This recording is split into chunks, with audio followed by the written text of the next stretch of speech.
வணக்கம்.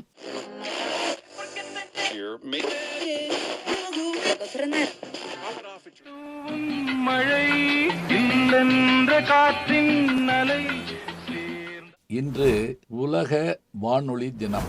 வீடுகள் தோறும், இல்லங்கள் தோறும், அவரவர் உள்ளங்கள் தோறும் மகிழ்வை ஏற்படுத்தக்கூடிய அறிவியல் கண்டுபிடிப்புகளில் ஒன்றுதான் மார்கோனி அவர்களால் கண்டுபிடிக்கப்பட்ட வானொலி.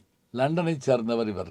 மார்கோனி வானொலியை கண்டுபிடிப்பதற்கான முயற்சியில் ஈடுபட்டிருந்த போது அதே நேரத்தில் மின்காந்த அலைகளை அனுப்புவதற்கான முயற்சியில் ஆலிவர் ஜட்ஜ் என்கின்ற அறிவியல் விஞ்ஞானியும் ஈடுபட்டிருந்தார். ஆனால் அவர் என்ன செய்தார் என்றால், அந்த கண்டுபிடிப்புக்கான காப்புரிமையை இவர் கொடுத்தார்.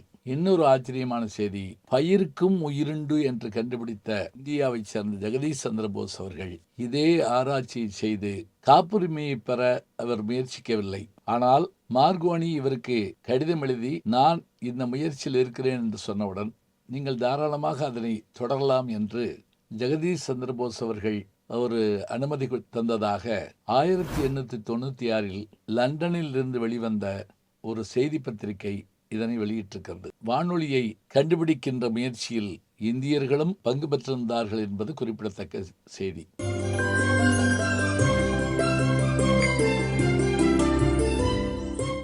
நான் சிறுபிள்ளையா இருக்கிறப்ப, கிராமத்தில் சோழவந்தானில் இருக்கப்ப, அப்பா எல்லாம் உலகத்தில் இருக்கிற செய்திகள் எல்லாம் நமக்கு தெரியணும்னா, ஒன்று நாளிதழ் பத்திரிகை, இன்னொன்று நூலகத்தில் வரக்கூடிய நூல்கள், அடுத்தது வானொலி தாங்க.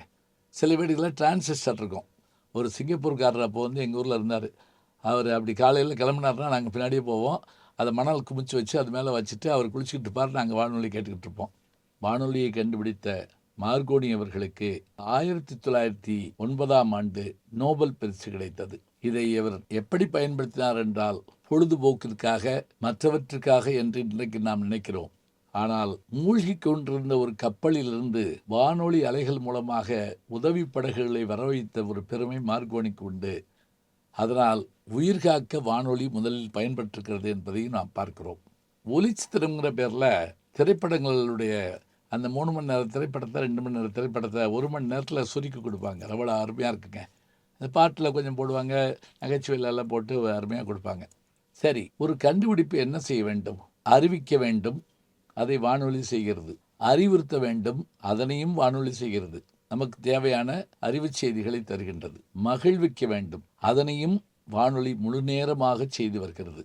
இத்தகைய நிலையில் இந்த வானொலியை கண்டுபிடித்த மார்கோனி அவர்கள் 1874 பிறந்த அவர் 1937 மரணமடைகிறார். சரி, இந்த வானொலி இந்தியாவிற்குள் எப்போது வந்தது என்று சொன்னால், 1938 இந்தியாவிற்குள் வானொலி வந்துவிட்டது. சென்னை வானொலி தொடங்கப்பட்டது. பிறகு திருச்சி வானொலி, அதனைத் தொடர்ந்து மதுரை, தூத்துக்குடி, திருநெல்வேலி, கோடைப்பண்பலை என்று அத்தனை வானொலி நிலையங்களும் மிகச் சிறப்பாக இன்றைக்கும் பணியாற்றி கொண்டிருக்கின்றன. இந்த வானொலியினுடைய நல்ல சேவையை நாம் பாராட்டுகின்றோம். வானொலி தினத்தன்று எல்லோருக்கும் நம்முடைய நேயர்களுக்கு வாழ்த்துக்களை சொல்கின்றோம். உலக வானொலி தினத்தில் உங்களோடு நான் பேசுவதில் மிகுந்த மகிழ்ச்சி உண்டு. எனக்கு ஒரு ஆசையும் உண்டு. எப்படி என்றால், ஒரு வானொலி, சிறிய வானொலி நிலையம் தொடங்க வேண்டும். சமுதாய வானொலி என்று சொல்வார்கள் பாருங்கள், அது மாதிரியான ஒரு வானொலி தொடங்க வேண்டும் என்ற எண்ணம் உண்டு. கடலோசை என்றொரு சமுதாய வானொலியை என்னுடைய நண்பர் ஆம்ஸ்டாங் அவர்கள் இங்கே ராமேஸ்வரத்தில் தொடங்கியிருக்கிறார். அதுபோல் திண்டுக்கல்லிலே சமுதாய வானொலி தொடங்கப்பட்டிருக்கிறது. பல கல்லூரிகளிலே சமுதாய வானொலிகள் தொடங்கப்பட்டிருக்கின்றன. இப்படியான எண்ணமும் எனக்கு உண்டு. இந்த நல்ல நாளில் வானொலி கேட்டுக்கொண்டிருக்கிற, அதாவது வீட்டுக்குள்ளிருந்து, பயணத்தில் இருந்து, வேலைகள் பார்த்து கொண்டு வானொலியை கேட்டுக்கொண்டிருக்கிற அத்தனை வானொலி நேயர்களையும் வாழ்த்துகிறோம்.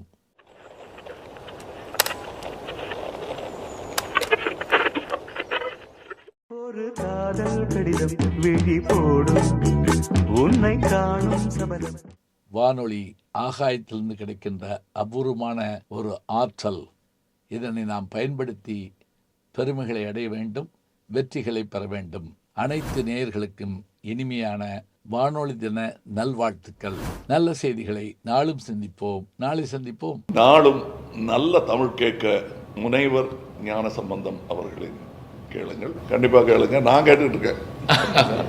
நம்முடைய யூடியூப் சேனலை சேர்ந்து Instagram, Facebook, Twitter, blog, WhatsApp channel என்று அத்தனையிலும் நான் முன்தொடர்ந்து செல்கிறேன்.